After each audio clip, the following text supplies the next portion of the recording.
যে কাপড়ে নারীদের নামাজ কবুল হবে না, প্রত্যেক মা বোনদের জানা উচিত। আমি আপনাদেরকে অনুরোধ করব ভিডিওটি একেবারে শেষ পর্যন্ত দেখার জন্য। যে কাপড়ে নামাজ পড়া মহিলাদের জন্য নিষিদ্ধ, এ সম্পর্কে প্রত্যেক মা বোনদের জানতেই হবে। প্রিয় দর্শক, খুবই গুরুত্বপূর্ণ একটি ভিডিও এটি। যদি এই দিকে খেয়াল না রাখেন তাহলে হয়তো সারা জীবন নামাজ পড়ে যাবেন, কিন্তু আপনার নামাজ কবুল হবে না। চলুন মূল ভিডিওটি শুরু করা যাক।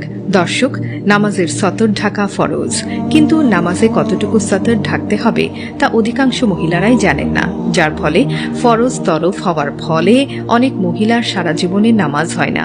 আবার নারীদের জন্য নফল নামাজ পড়ার কোনো তাগিদ নেই, তারপরেও দেখা যায় নারীরা নফল নামাজ পড়াতে পুরুষের তুলনায় এগিয়ে থাকে। কিন্তু অনেক নারী কোনো ওজর ছাড়া বসে বসে সব নামাজ আদায় করে থাকেন।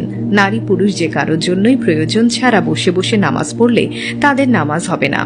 বিশেষ করে ফরজ নামাজ অবশ্যই দাঁড়িয়ে আদায় করতে হবে, কারণ সবার জন্য দাঁড়িয়ে নামাজ আদায় করাও একটি ফরজ কাজ।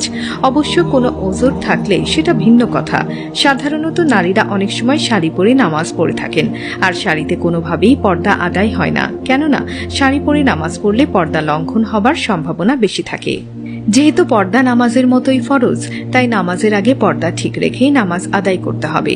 নারীরা যে পোশাক পরিধান করুক না কেন, সেই নারী যদি অন্ধকার ঘরে একাও নামাজ পড়ে থাকেন, তবে নামাজের সময় এই বিষয়গুলোর প্রতি লক্ষ্য রাখতে হবে, যার ব্যতিক্রম হলে নামাজ হবে না। আয়েশা রাদিয়াল্লাহু আনহু থেকে বর্ণিত হাদিসে আল্লাহর রাসূল সাল্লাল্লাহু আলাইহি ওয়াসাল্লাম বলেছেন, প্রাপ্তবয়সী নারীরা ওড়না ছাড়া নামাজ আদায় করলে তা আল্লাহর নিকট কবুল হবে না। সুনান আবু দাউদ হাদিস 641। প্রিয় দর্শক, নামাজের সময় নারীদের এই বিষয়গুলোর প্রতি লক্ষ্য রাখতে হবে। 1. যদি কপালের কাছে কিছু চুল বেরিয়ে যায়। 2. কান একটা বা দুটো বেরিয়ে যায়। 3. যদি কানের পাশে জুলফির চুল বেরিয়ে যায়। 4. পেছনের চুল বেরিয়ে যায়। 5. থুতনির নিচে গলার কাছে কোনো অংশ বেরিয়ে যায়। 6. যদি হাতের কাছে কিছু অংশ